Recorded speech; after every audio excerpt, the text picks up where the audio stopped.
लीजिए सुनिए गुलजार का लिखा हुआ नाटक मिर्ज़ा गालिब भाग 11 है।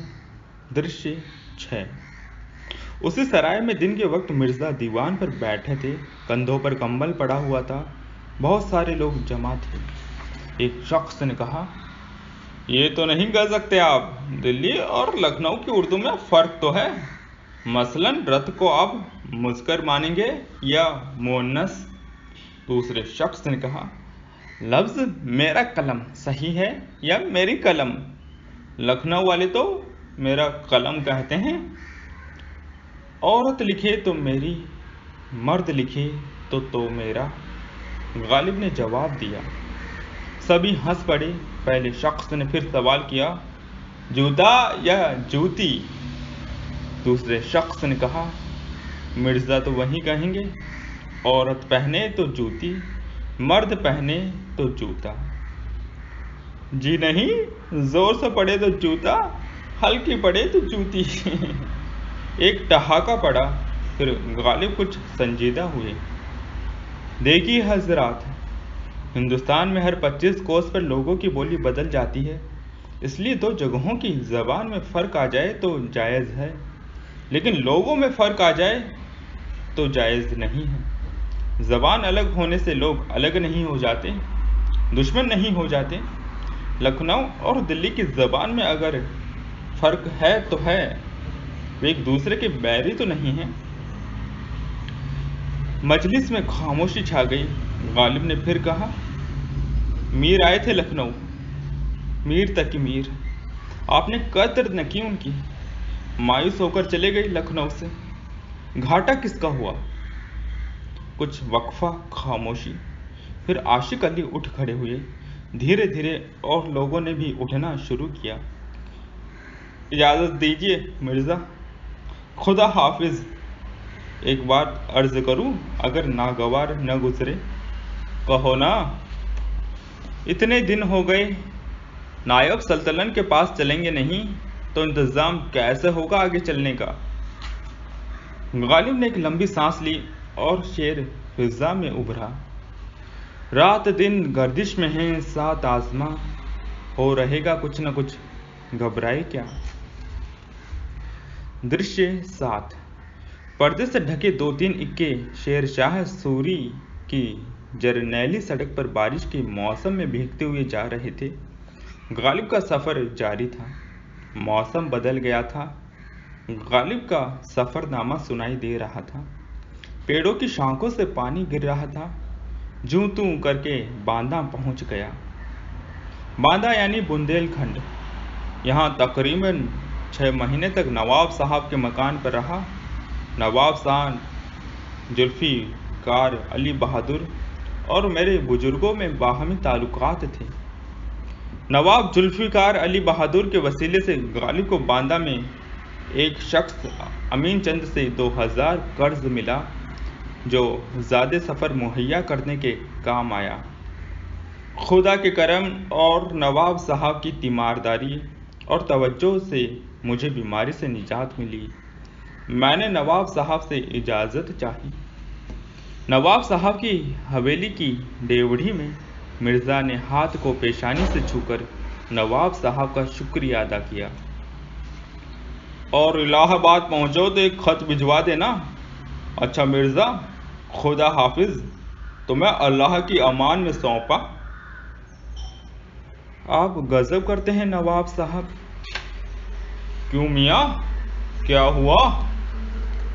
उसने अपनी तरफ से आपकी अमान में भेजा था, आप फिर उसी के हवाले किए दे रहे हैं। हंसते हुए गालिब ने नवाब से विदा ली।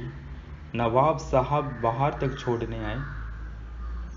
अच्छा मिर्ज़ा, बड़े लंबे सफ़र हो, कलता पहुँचते ही 4-6 महीने तो लग जाएंगे। जी हाँ, देखिए ना, दिल्ली से निकले तो आज एक जगची पूरी हुई। 9 माह हो गए। बनारस पहुँचते कितना वक्त लगता है। रात चिल्ला तारा पर रुक जाना।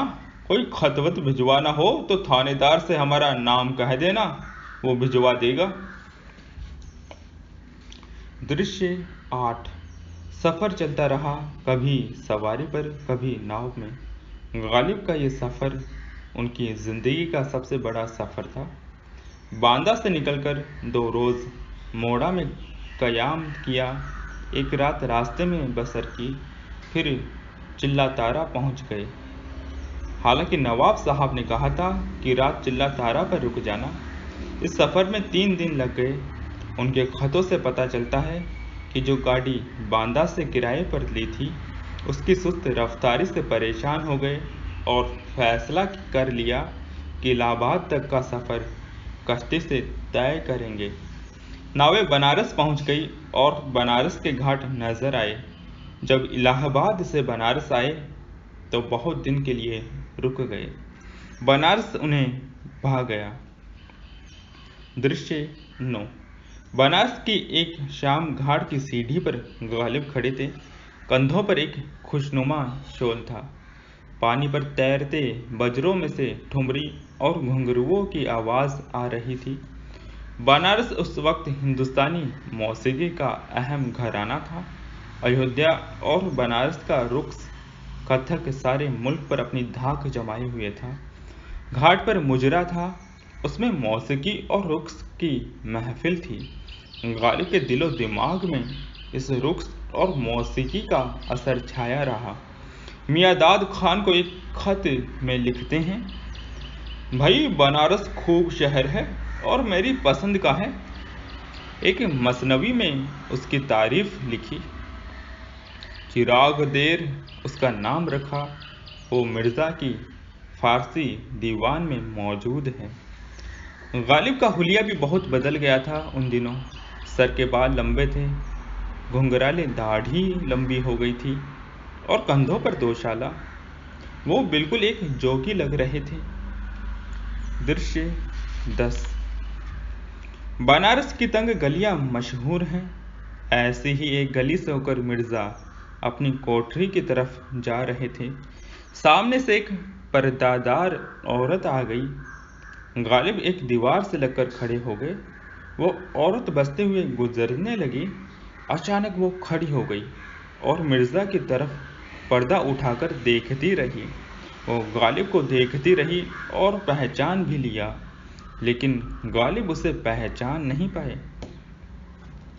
मिर्ज़ा, आप मुझे नहीं पहचानते, लेकिन मैं आपको पहचानती हूँ। मैं नवाब जान की माँ हूँ। गालिब को हैरानी हुई, वो अपनी खुशी छुपा नहीं पाए। कहाँ है नवाब जान? मैं उसके घर गया था दिल्ली में अपना एक वादा पूरा करने, लेकिन मुलाकात नहीं हुई।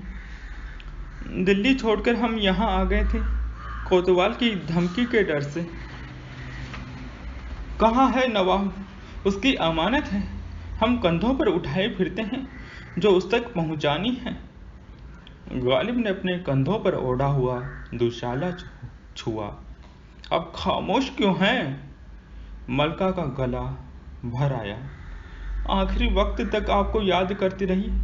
मेरी बेटी को घुन लग गया था, अंदर ही अंदर कोई गम खा रहा था मैं। उसकी आवाज़ रुंध गई। मिर्ज़ा सख्ते में आ गए। आंखें पोंछ कर मलका ने मिर्ज़ा की तरफ देखा और इल्तिजा की, मिर्ज़ा, एक बार उसकी कब्र तक चले चलो, शायद उसकी रूह को तस्कीन हो जाए। गालिब साथ हो लिए। दृश्य 11। बनारस के कब्रिस्तान में एक मामूली सी कब्र थी। खुतबे पर गालिब का शेर कुंदा था और शायद वही नवाब जान की आवाज़ थी। ये न थी हमारी किस्मत की विसाले यार होता, अगर और जीते रहते यही इंतज़ार होता। नवाब जान की आवाज़ फिज़ा में तैरती हुई महसूस हो रही थी। तेरे वादे पे जिए हम तो ये जान छूट जाना कि खुशी से मर ना जाते अगर एतबार होता। गालिब ने अपने कंधों से दुशाला उठाया और नवाब जान की कब्र पर फैला दिया। नवाब जान ने ओढ़े लिया।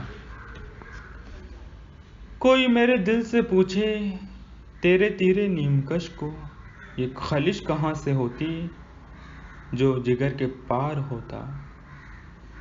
कहूँ किससे मैं कि क्या है, शबे गम बुरी बला है। मुझे क्या बुरा था मरना, अगर एक बार होता। हुए मर के जो रुसवा, हुए क्यों न गर के दरिया। न कभी जनाजा उठता, न कहीं मजार होता। गालिब कब्र के पास बैठ गए, फातिहा पढ़ा।